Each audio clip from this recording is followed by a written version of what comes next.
मुलांच्या डब्याला, नाश्त्याला काय बनवावं सुचत नसेल ना, तर हे करायला सोपे आणि झटपट पराठे बनवायचे. आज आपण एकाच पिठापासून 2 प्रकारचे पराठे बनवणार आहोत. त्यासाठी मेथी घ्यायची आहे. मेथीची आपल्याला फक्त पानं-पानंच घ्यायची आहे. मेथी स्वच्छ धुवून निथळून घेतली आणि नंतर बारीक कट करून घेतली आहे. ताटामध्ये गव्हाचं पीठ, बेसन पीठ, हळद, लाल तिखट, चवीनुसार मीठ, चिरलेली मेथी, थोडंसं तेल घालून हाताने चोळून घ्यायचं. नंतर थोडं-थोडं पाणी घालून छान पीठ मळून घ्यायचं आहे. 1 चमचा ओवा, 1 चमचा तीळ, तेल घालून पुन्हा एकदा पीठ मळून घेतलं आहे. आता झाकण ठेवून बाजूला ठेवून देऊया. उकडलेला बटाटा किसून घ्यायचा म्हणजे पराठा छान लाटता येतो.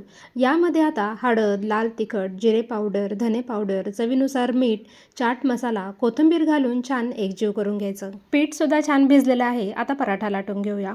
पिठाचा गोळा घ्यायचा, थोडंसं सुकं पीठ लावून याची वाटी तयार करून घ्यायची आणि तयार केलेलं सारण यामध्ये भरून व्यवस्थित गोळा बंद करून घ्यायचा. आता पराठा लगेच न लाटता सुकं पीठ यावर घालायचं, हाताने दाबून घ्यायचं म्हणजे सारण सगळीकडे पसरलं जातं. पराठा छान लाटून घेतला. तवासुद्धा छान गरम झाला आहे. तेल किंवा तूप घालायचं, यावर पराठा घालायचा आणि दोन्ही बाजूने छान खरपूस होईपर्यंत भाजून घ्यायचा आहे.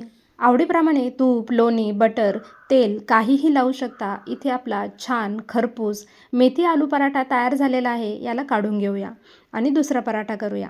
बटाट्याच्या मिश्रणमध्ये इथे मी थोडंसं पनीर कुस्करून घेतलेलं आहे. तिखट आणि मीठ घालून पुन्हा एकदा हे छान एकत्र करून घेतलं. आज आपण एकाच पिठापासून 2 प्रकारचे पराठे तयार केले आहेत. नुसता मेथीचा पराठा करण्यापेक्षा असं सारण भरून मेथीचा पराठा करा. खायला अगदी भारी लागतात. तुम्हाला दोन्ही पराठ्यापैकी कोणता पराठा जास्त आवडला हे कमेंट करून मला नक्की सांगा.